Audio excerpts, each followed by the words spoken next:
balita at impormasyon, magkasama, magkasangka. Doble paglilingkod ng tamang balita at tamang impormasyon. Dapat talaga nakatandem na to. Makinig ng live sa DWIZ. Naka-live din sa DWIZ Regional Integrated News. Panoorin ang live sa Aliw 23 at i-follow na sa social media DWIZ Facebook at YouTube. Tandem nina David at John. David Oro at John Ibanez. Magkakambal na pagseserbisyo sa bayan. Hatid ang mga balita na bagong-bago. Hindi OA. Diretsahang pagbibigay ng kailangang impormasyon sa bayan. Tandem nina David at John. Hatid ng nagbabalita ng tama. Naglilingkod ng tama. DWIZ.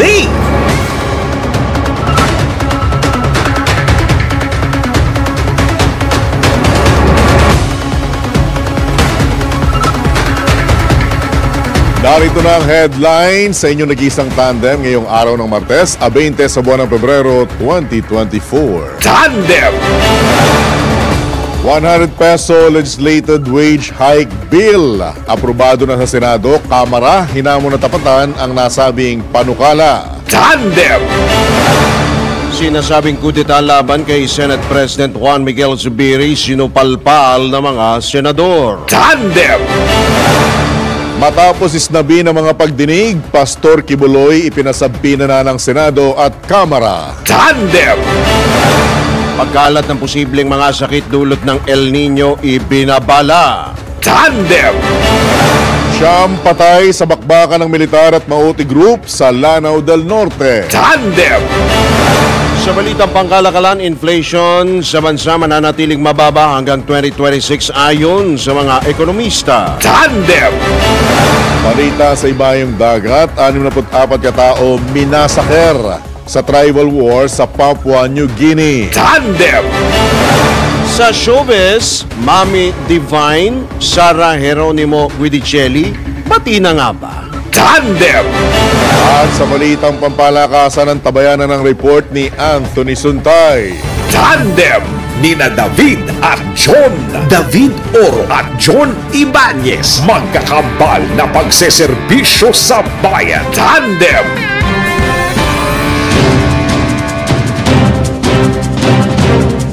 Magandang umaga, Luzon, Visayas, Mindanao, Pilipinas. Kami po ang inyong mga tagapaghatid balita, John Ibanez. Sa ngalan ni David Oro, Drew Nasino. Tandem!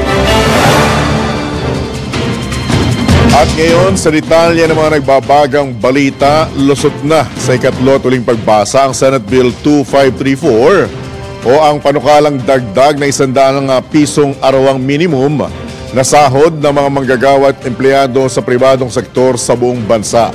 Exempted naman sa minimum wage ang micro-enterprises o ang mga maliliit na negosyo na may tauhan na 10 pababa o kaya ang mga negosyong mababa ang puhunan na nasa 3 million pesos o ang Barangay Micro Business Enterprises Act of 2002 at Wage Rationalization Act of 1989.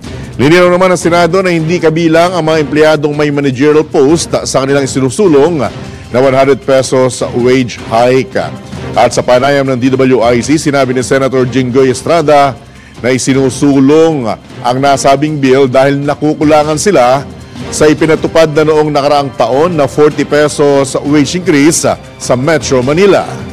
Una, kaya naman tayo nagkaroon ng panukalang batas na dagdagan o magkaroon ng legislative wage hike na 100 pesos ay dahil nakukulangan po kami rin sa ipinataw na wage hike dito sa Metro Manila na 40 pesos lang noong nakaraang taon. At ito pong panukalang batas na ito na 100 pesos ay across the board sa mga minimum wage earners lamang. Yung mga managerial posts ay hindi po sakop doon sa batas na yun. Yan po ang tinig ni Senator Jinggoy Estrada sa panayam ng DWIZ. Tandem!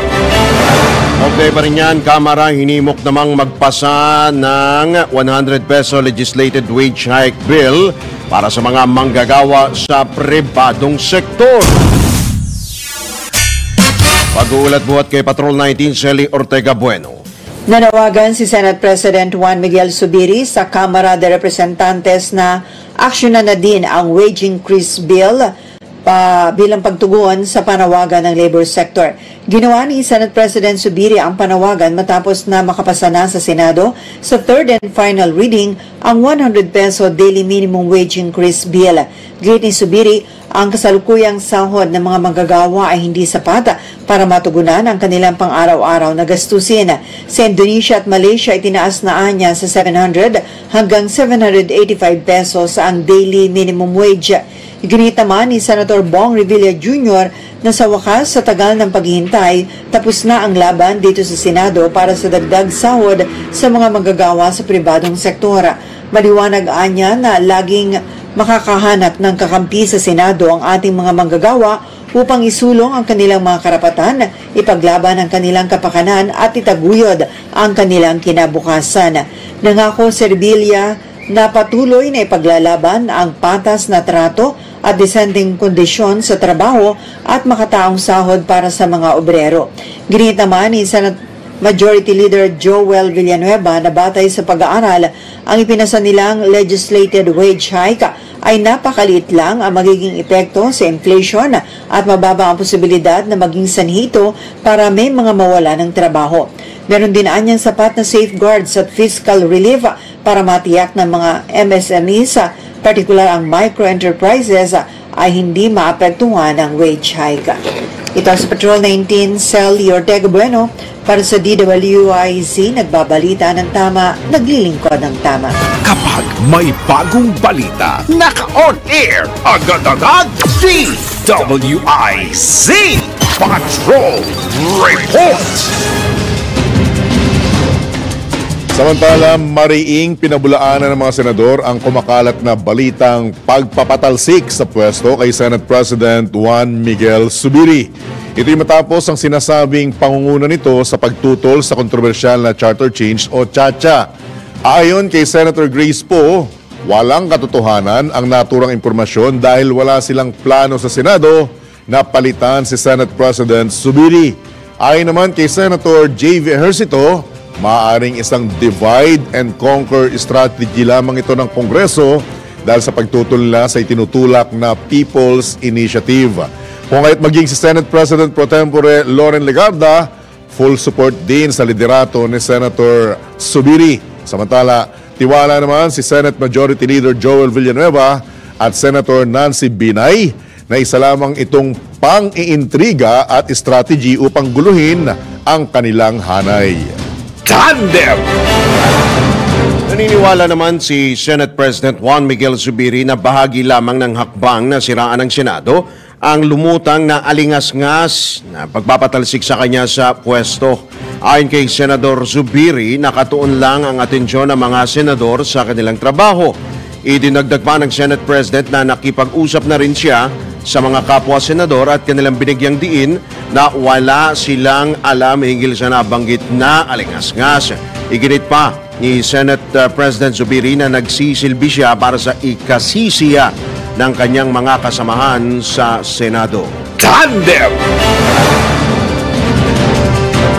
Buo ang suporta ng mga senador kay Senate President Juan Miguel Zubiri. Ito naman ang binigyang diin ni Senate President Pro Tempore Loren Legarda sa gitna ng alingas-ngas na pagpapatalsik kay Senador Zubiri bilang leader ng Senado.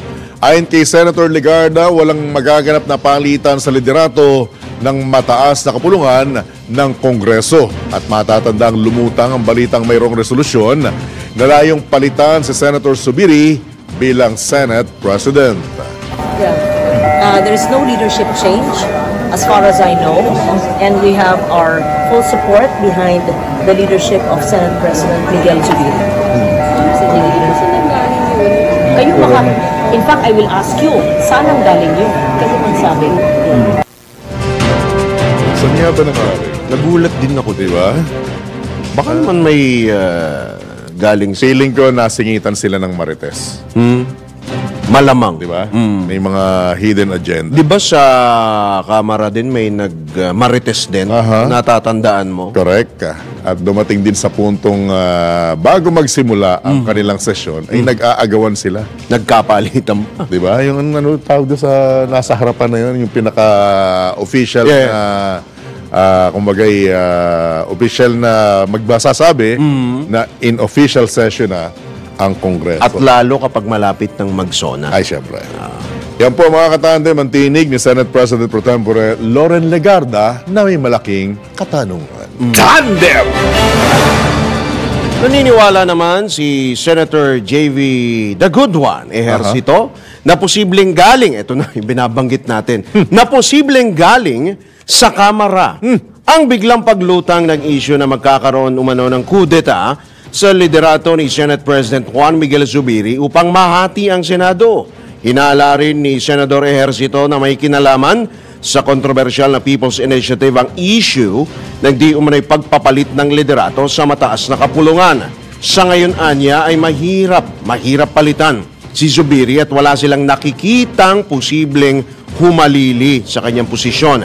Iginit pa ng senador na wala siyang alam sa pagpapalit ng liderato. Tandem!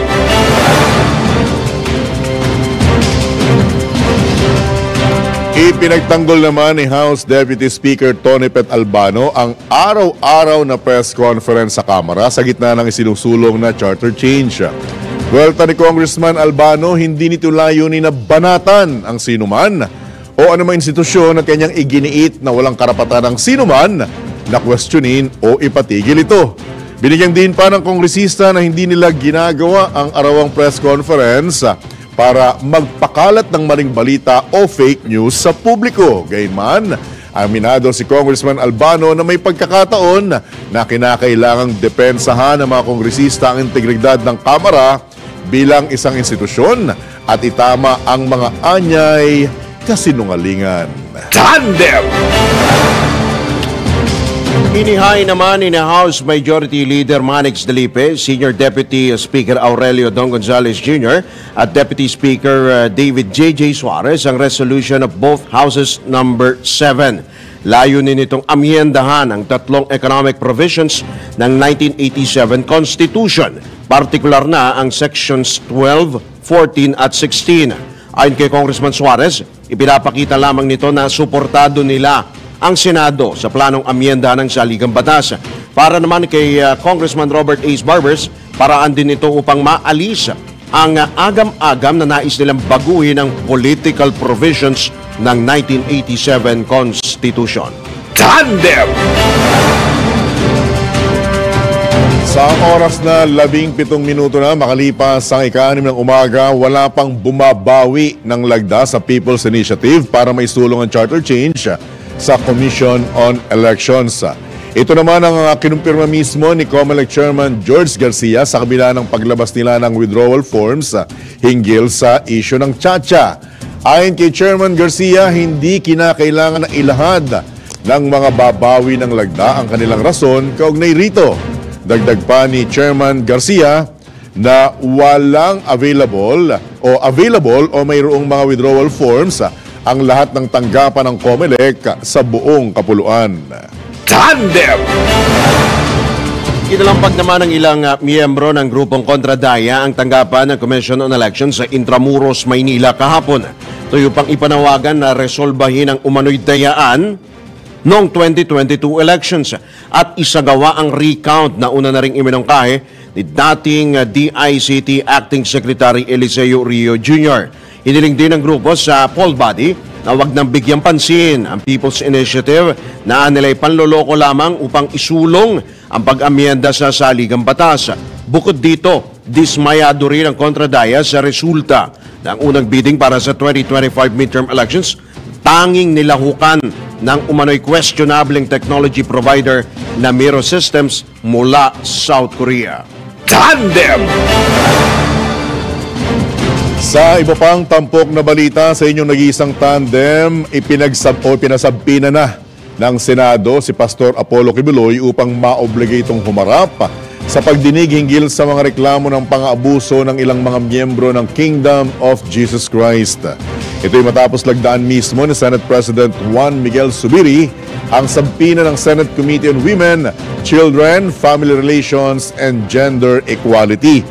Magugunitang hindi dumalo o inisnab ni Kibuloy ang dalawang nakaraang pagdinig ng komite at tanging mga abogado lamang nito ang pinaharap sa Senado. Iginit naman ni Senator Riza Ontiveros na kailangang si Kibuloy mismo ang humarap sa investigasyon ng komite para sagutin ito ang mga personal na alegasyon tulad na lamang ng human trafficking, sexual exploitation at iba pang mga uri ng pang-aabuso. Tandem! Hindi pa rin niya, nag-issue na rin ng sabina ang Kamara laban kay Kingdom of Jesus Christ o KOJC founder Pastor Apollo Kibuloy. Inilabas ito ng tanggapan ni House Speaker Martin Romualdez yung kopya ng sabina para kay Pastor Kibuloy. Nakasad dito na pinadadalo ang religious leaders sa pagdinig ng House Committee on Legislative Franchises sa Marso 12, alauna huya ng hapon. Sa oras na hindi ito sumipot ay papatawan o ipakokontempt si Kibuloy kaakibat ang pagpapakulong sa kanya sa Kamara. Matatandang kinuwestiyon ng ilang mambabatas ang makailang beses na pangiisnab ni Kibuloy sa hearing ng komite kaugnay sa issue ng prangkisa at alegasyon ng pagpapakalat ng fake news ng Sunshine Media Network International o SMNI.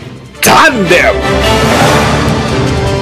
Wala namang mga record ang Bureau of Immigration sa sinasabing paglabas ng bansa ni Kingdom of Jesus Christ founder Pastor Apollo Kibuloy.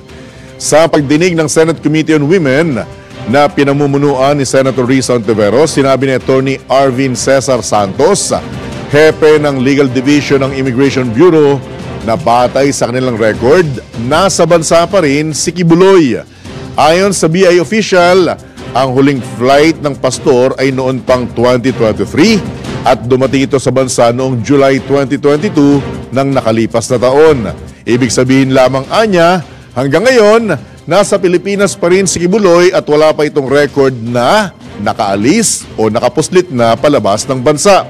Samantalang inihayag naman ni Senior State Counsel Mary Grace Quintana na maaari nang mag-issue ang Department of Justice ng Immigration Lookout Bulletin Order lalo't may ongoing na investigasyon ang mataas na kapulungan. Tandem! Binalaan naman ni Senador Riza Ontiveros sa mga miyembro ng Kingdom of Jesus Christ o KOJC na pinamumunuan ni Pastor Apollo Kibuloy.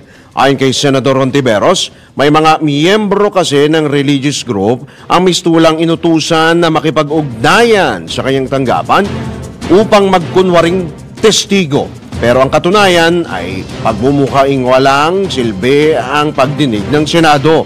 Maliban dito ay nakaranas din ng online harassment ng mga testigo mula mismo sa kamay ng mga KOJC members at mayroon pang impormasyon na pinangakuan ng mga pabor ang mga tiwalag na miyembro kapalit ng hindi nila pakikipagtulungan sa investigasyon ng Senado.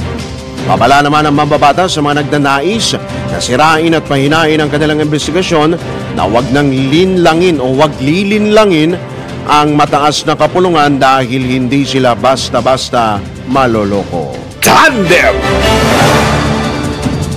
Sa oras na 22.5 minuto na makalipas sa ika-6 ng umaga, muli tayong tumanggap ng pag-uulat mula sa labas ng himpilan. 100 peso wage hike kayang ibigay ng mga employer ayon sa isang grupo. Detalye mula kay Patrol 30, Jelly Mendez. Kumpiyansa ang grupong Ibon Foundation na kayang ibigay ng mga employer ang 100 pesos na taas sahod sa mga manggagawa sa bansa, partikular na sa Metro Manila. Ayon kay Sunny Africa, ang Executive Director ng grupo, na tumubo ang mga Stock Exchange Corporation ng 900 billion pesos sa loob ng 9 na buwan noong nakaraang taon, batay na rin sa kanilang statistics record noong 2023. Nilinaw ni Africa na hindi hindi makakaapekto sa ekonomiya ng bansa ang isinusulong na wage hike sa mga manggagawa. Sa katunayan anya, masisigla at gaganahan pang magtrabaho ang kanilang mga empleyado na malaking tulong din sa pagpapaganda ng ekonomiya ng bansa.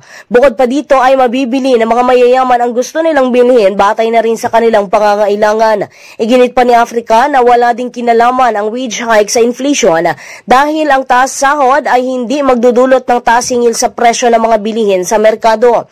Hinikayat din niya ang gobyerno na bigyan ng wage subsidy ang maliliit na negosyo upang maibigay ang taas sahod sa kanilang mga empleyado.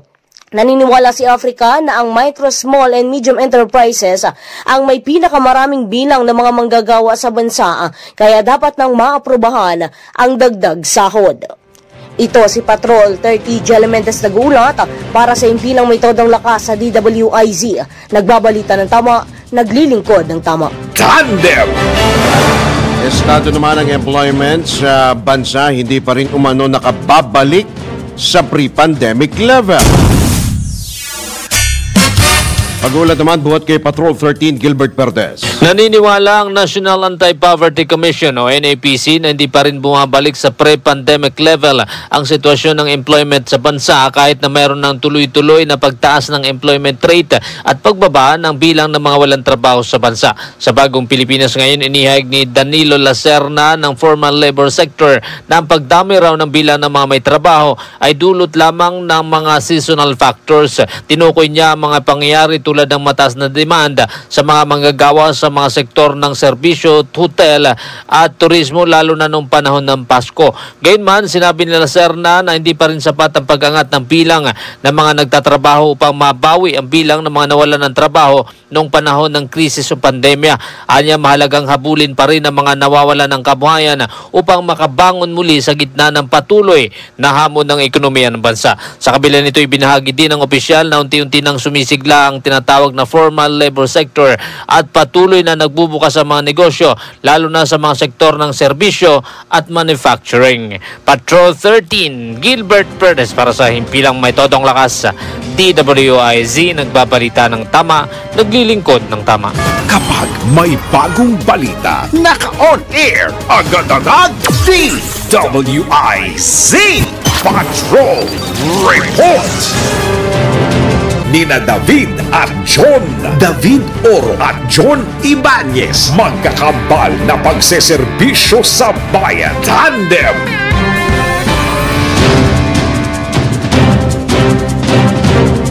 Sa iba pang tampok na balita sa inyong nag-iisang tandem, kinundina ni Cotabato Archbishop Emeritus Orlando Quevedo ang isinusulong na panukala ni dating Pangulong Rodrigo Duterte na ihiwalay ang Mindanao sa Pilipinas na maituturing anyang isang kabaliwan.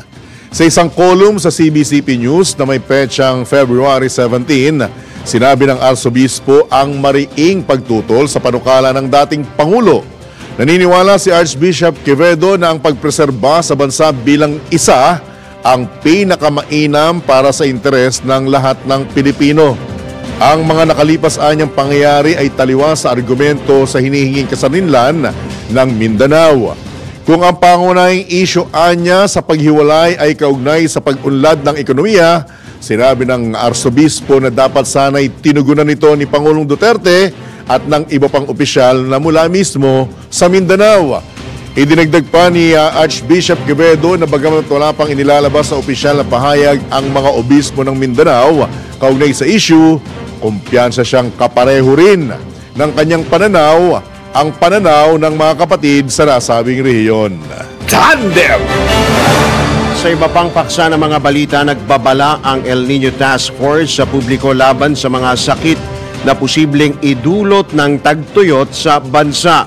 Ayon kay Task Force El Nino spokesman at Presidential Communications Office Assistant Secretary Joey Villarama, marami ang pwedeng maging sakit ngayong tag-init tulad na lamang ng mga waterborne diseases na nakukuha sa maruming tubig, partikular na ang sakit na cholera at typhoid. Pinaalala naman ni Villarama na ang publiko na maging maingat at malinis lalo na sa mga iniinom na tubig, maging sa mga nakaimbak na tubig na pinamumugaran ng lamok at iba pang insekto. Sa ngayon ay wala pang naiulat na mga sakit ang Department of Health na dulot ng El Nino. Tandem! Mga katandem, makinig ng maigi dahil posible pang tumindi ang nararanasang init ng 4 na lalawigan sa Central Luzon. Ang Aurora, Bataan, Zambales at Nueva Ecija na isa sa pangunahing supplier ng bigas sa bansa sa mga susunod na buwan. Bunsod na rin ang epekto ng El Nino phenomenon. Sa panayam ng DWIC, sinabi ni Ana Solis, Pag-asa Assistant Weather Services Chief, na batay sa monitoring ng Weather Bureau, magkakaroon ng land impact ang El Nino. Base sa monitoring and prediction po ng Pag-asa, still magkakaroon po tayo ng back to ENSO neutral condition. So ibig sabihin po matatapos din po yung El Nino. Kaya lang po meron nga po siyang tinatawag na lag effect or lag impact. Kaya ibig sabihin po ito pong mga areas po na nakakaranas ng mga dry condition and dry spell, posible pa rin po siyang titindi at least up to May. And there are areas pa rin po by end of June na magkakaroon ng prolonged dry spell. Naka-standby naman ang mga cloud seeding operations upang makapagpaulan at matulungan ng mga magsasaka ngayong panahon ng tag-init. Base po dun sa ating kaalaman, so meron pong mga standby na mga cloud seeding operations. But then, kung titignan po tayo sa kalangitan ngayon, medyo napaka-blue ng sky. So kaya standby lang din po kasi kailangan po, meron po tayong mga seedable clouds po na pwede ay ma-assess natin kung posible pong makapagpaulan yung mga available na mga cloud cover po sa isang particular na lugar. Yan po ang tinig ni Ana Solis, Pag-asa Assistant Weather Services Chief sa panayam ng DWIZ. Tandem! At ngayon po, ayan, mainit din pong issue dahil yan po ay may epekto po sa agrikultura, yan pong El Nino at ngayon pa nga lang, 6 pa lang, mainit na. Diba? Wala pa. Isingit ba natin yung panukala mo o mamaya na pagkatapos? Siguro pagkatapos. Ang lupit ng panukala ni Tandem Blue eh. Ano? Napatalon ako sa kinuupuan ko eh. Pero sige, ano na natin? Tanungin na rin natin. Task na natin. Malay mo, baka mag-agree siya, makapagpagawa siya ng panukalang batas para hinggil doon sa suggestion mo. Tandem, go ahead. Sige. Papasukin na natin. Speaking of Agri po, nasa kabilang linya po ng ating pong komunikasyon si Agri Party List Representative Wilbert Lee. Magandang umaga po kong Wilbert. Welcome po muli sa DWIZ LU23. Drew Nasino po at John Ibanez kong. Morning, Gong!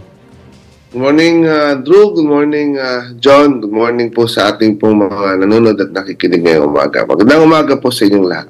Alright. Una-una sa lahat, salamat po Congressman Lee na muli namin kayong naabala on an early Tuesday morning dahil napakalaki po nung impact nung interview nito dun sa mga kababayan nating malapit din sa sikmura ni Juan de la Cruz dahil may kaugnayan ito sa pangkalusugan. Issue ng PhilHealth, Congressman Lee. Go ahead. Yes, magandang umaga po uli. Yes, ito lang po itong ating pong pinaglalaban, John, Drew. Nagsimula ito nung September pa, hindi natin ito talaga tinantanan. Nagsimula ito nung September nung ito pong isiniwalat natin na napakaraming pera pala ng PhilHealth. 466 billion po yung kanilang perang naka-invest sa iba't ibang bangko at iba't ibang instrumento. Pud pa yan sa 68 billion na kanila pong kinita as of July of 2023. At bukod pa doon sa subsidy na nakukuha po galing sa pamahalaan na mahigit 100 billion piso. No? So doon po nagsimula yan at sinabi po natin na ang PhilHealth hindi po siya isang investment company kundi isang health insurance provider. No? Kaya ang kanilang pera dapat po ito ay gamitin sa pagpapalawak ng benepisyo. Doon po siya nagsimula at hindi po natin ito tinantanan. At ngayon nga, ang gusto kong ipamalita sa ating pong mga kababayan yung ating pong finahil na isang House Resolution noong October naghihikayat na itaas ng PhilHealth ng 30% muna across the board ang lahat ng kanilang benefits na binibigay sa mga miyembro. Noong February 14 po, ito po ay naging epektibo na. No? Itinaas na ng 30% across the board lahat po ng benefits na binibigay ng PhilHealth. Pero ang kadalasan po nating naririnig, Congressman Lee, Tandem Drew, mga katandem, yung tila baga problema naman ng pagbabayad ng PhilHealth sa mga ospital. Tama po ba? Ito po ba yung nagawa na ng solusyon? Paki-update nga kami. Singilan po, Kong. Yes, actually, dyan nagsimula. No? Sa ating pong pag-iikot sa buong Pilipinas, na laman natin na ang isang pinaka-problema talaga ay ayaw nang tanggapin ng mga hospital ang ating pong mga kababayan, lalo na yung mga indigent, kapag ang pinag-uusapan ay PhilHealth. No? Kaya nalaman natin na nung panahon na yun, nung September, ang utang po ng PhilHealth ay 27 billion sa mga hospital. No? Nangako ang ating pong presidente, Mandy, ng PhilHealth, at sinabi niya na within 90 days ay babayaran niya po ito lahat. Nung nakaraang hearing po, nalaman natin na nabayaran na po itong lahat. No? In fact, 50 billion ang nabayaran. So, na po, updated, wala pong utang. Nandiyan po. Continuous kasi naman na naniningil yung mga hospital. So, continuously nagbabayad po sila dito. No, isa po ito sa na talagang binantayan natin kasi pag hindi po nagbayad ang PhilHealth, apektado naman yung serbisyo ng ating pong mga hospital. No? Nawawalan sila ng pagpasweldo, lalo na po yung mga maliliit na hospital. Kaya ito po ay tinutukan natin. Nabayaran na po itong lahat ng mga hospital. No? Ito pong 30% increase sa benefits sa ating pong ipinaglaban, alam po natin na ito po ay hindi po sapat. No? Kaya nung na-approve po ito, agad-agad din tayo pumunta sa PhilHealth uli at sinabi na hindi po ito nagtatapos dyan sa 30%. Dahil alam po natin, napakarami po ng ibang mga sakit na hindi lang po 30%, kahit po doblehin, triplehin, kahit pa po times 5 pa ay kulang pa rin. No? Katulad po ng mga sakit pagdating po sa cancer, pagdating po sa sakit sa puso, mga renal failure, hindi po natin ito tatantanan dahil ang gusto po natin mangyari ay gawin po itong full coverage o unlimited. No? Yung mga sakit na ganito, hindi po ito pwedeng installment yung gamutan. No? Hindi, dialysis. Dialysis o yung mga nagda-dialysis. Correct. Yung pong dialysis, nagawa na po natin ito maging 156 sessions, no? Which is every other day. No? So, ito ay, itong dialysis ay halos unlimited na po ito, full coverage. No? Kung medyo maputo lang kita kasi may importante lang akong naalala bigla. Kasi may napadpad ako sa medyo malayo-layong lugar at may mga nakakausap akong mga kababayan natin doon. At tinatanong ko, saan ba kayo, honest to goodness, saan kayo magre-retiro o saan kayo uuwi pagdating niyang panahon na nagkaedad na kayo? Ay majority po ay mas pinipili sa ibayong dagat. At ang kasagutan nila kung bakit, primarily, health concerns. Sabi po nila kasi, Kong Lee, na pagdating daw po sa Pilipinas, may tawid man ang iyong sakit, paglabas naman ng bill, doon ka naman naatakihin. Unlike po sa ibang bansa, talagang wala kang iintindihin. Hindi mo kinakailangang magdeposito, basta pag may sakit ka, pasok ka ng ospital, hanggang sa gumaling ka, lalakad ka ng matino, wala kang babayaran. Yun po ang karamihan sa sagot ng ating mga kababayan na nakausap ko sa malayong lugar na napadparang ko. So, paano nyo po mahihikayat o paano po sa isang kagaya nyong mambabatas na mahikayat yung ating mga kababayan na dito na lang kayo. Gagawa natin ng paraan na maging maganda ang health system dito sa bansa. Go ahead, sir. Well, actually, yan po ang ating pong layunin, John. No? Dumating yung araw na yung PhilHealth, dapat po maging parang HMO yan para sa ating pong mga kababayan. No? Ibig sabihin, pag meron kang PhilHealth, wala ka na dapat babayaran. No? Yun po yung ating pong objective and eventual goal. No? Dahil napakaraming pera po nga ng PhilHealth, alam po natin, kaya po nila itong gawin, no? Kaya mangyari. Kaya ngayon pa lang, actually, iniisa-isa natin ito. Itong PhilHealth, meron po siyang 8,000 plus mahigit na case rates. Iniisa-isa po natin itong reviewin ngayon lahat. No? Dahil alam natin, sabi ko kanina, kulang nga po yung increase na yan. No?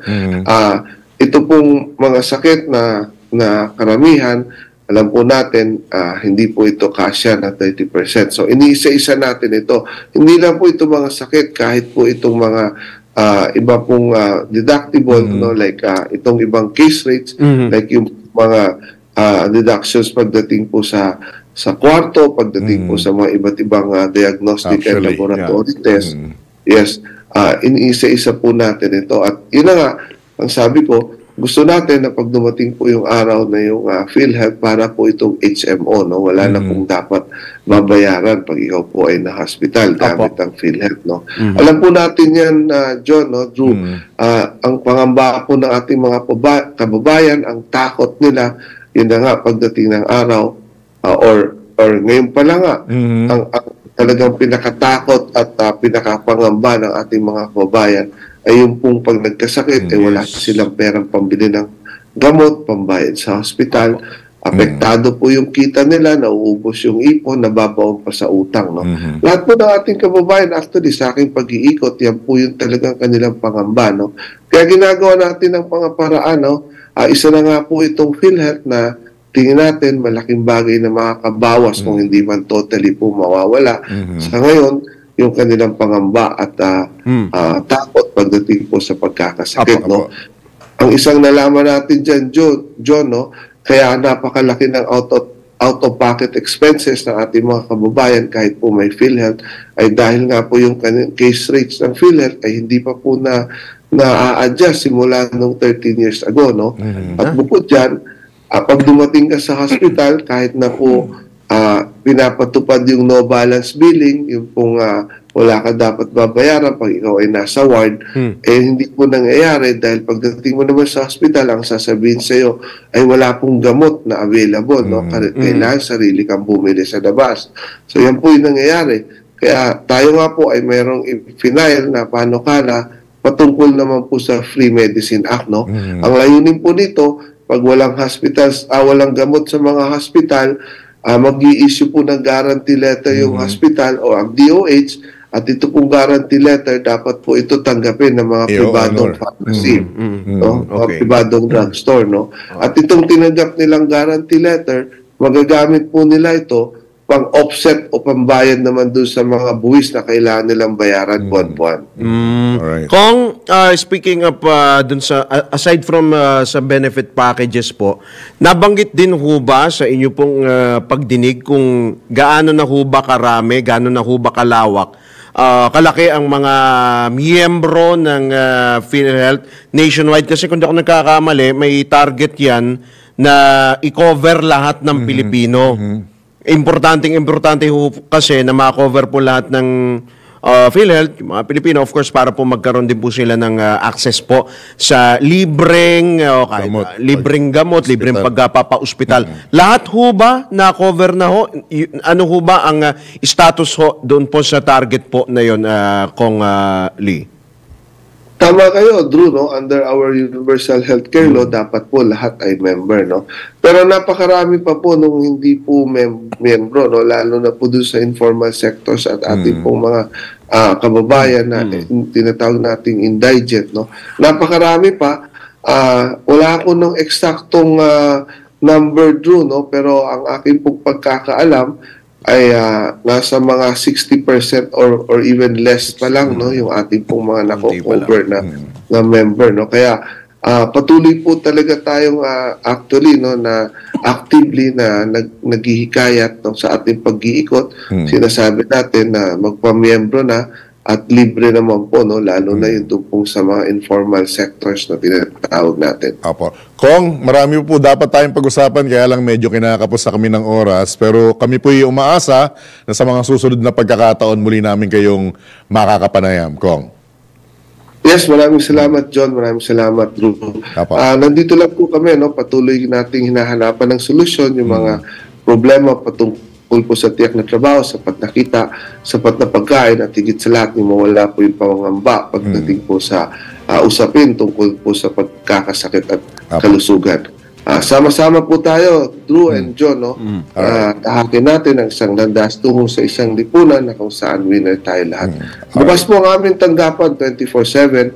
Mag-message lang po sa aming messenger. Please like and follow our official page, Congressman Wilbert Lee, para po sa mga kailangan po sa medical assistance, wheelchairs, at kung ano-ano pa po. Alright. Mag-message lang po sa amin at darating po ang inyong pong kailangan. Maraming salamat po. Maraming salamat din po sa inyo, Senator Congressman Wilbert Lee, ang kinatawan po ng Agri-Party List. Good morning, sir. Ingat po. Ingat God bless. po, sir. God bless. Good morning. God bless. Salamat po. Maraming salamat.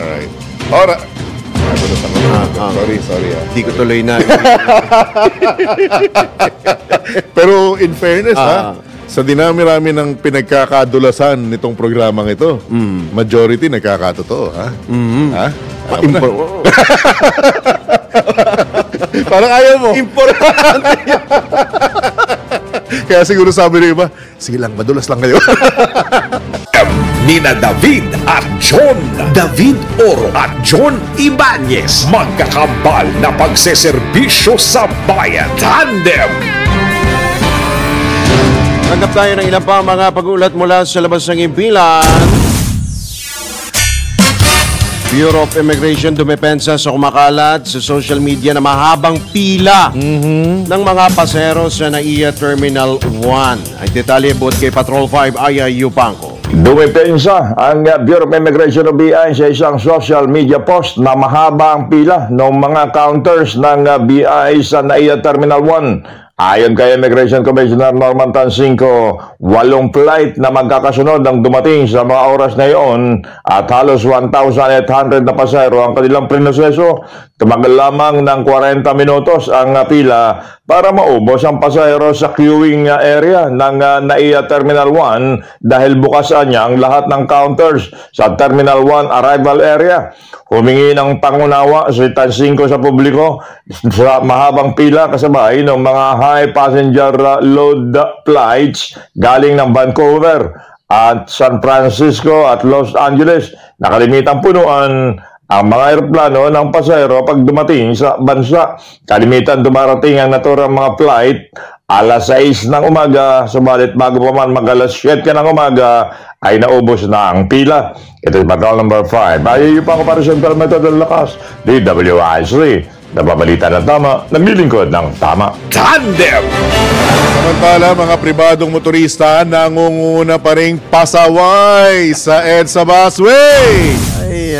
Patrol 13, Gilbert Perdes. Ibinunyag ng Department of Transportation o DOTR na ang mga pribadong motorista ang pangunahing lumalabag down sa patakaran sa EDSA Busway. Sa bagong Pilipinas ngayon, sinabi ni DOTR Command and Control Operations Center Chief Charlie De Rosario na karamihan daw sa mga nahuli sa bus lane ay mga private vehicles. Gayunpaman, sa kabila nito binanggit ni De Rosario na unti-unti nang bumababa ang bilang ng mga nahuling pasaway na motorista araw-araw. Nagpaalala naman ang opisyal na tanging mga pampasahirong bus lamang na may espesyal na permiso lamang ang pinapayagang dumaan sa EDSA Bus Carousel habang pinahintulutan din ang mga sakyan ng Pangulo, Vice Presidente, House Speaker, Senate President, Chief Justice ng Supreme Court at iba pang mga sakyan na may espesyal na katungkulan o ginagawa sa loob ng busway. Patrol 13, Gilbert Perdes para sa Himpilang May Todong Lakas. DWIZ nagbabalita ng tama, naglilingkod ng tama. Kapag may bagong balita, naka-on air, agad-agad, DWIZ Patrol Report! Yung binabanggit ka kanina, Tandem Drew, pero bago yun, maisingit ko lang para doon sa kabatiran po ng ating mga kababayan na ikangay naapektuhan ng mga mahabang pila, matagal na proseso sa immigration ng NAIA. Hindi lang po sa atin nangyayari yan. Kasi mismong sa pinuntahan ko po, with your indulgence, Tandem, mga katandem, malayong lugar, sa maniwala po kayo sa hindi, 1.5 oras po, more or less, ako nakapila bago ko nakalagpas ng kanilang immigration. So nangyayari po talaga hindi lamang po sa Pilipinas. At saka kagaya nga nung binabanggit nung report ni Patrol 5, nagkataon sigurong nagkasabay-sabay ang napakadaming mga pasahero kaya nagkaroon ng mahabang pila. Kakataon talaga. Oras, kalahating minuto na lamang, alas 7 na ng umaga. Tandem nina David at John. David Oro at John Ibanez. Magkakambal na pagseserbisyo sa bayan. Tandem! This is the news and information station of Aliu Broadcasting Corporation. Nationwide, worldwide, and netwide. Broadcasting live from City State Center, Pasig City, Philippines. Ito ang DWIZ. Nagbabalita ng tama, naglilingkod ng tama sa lahat ng Pilipino.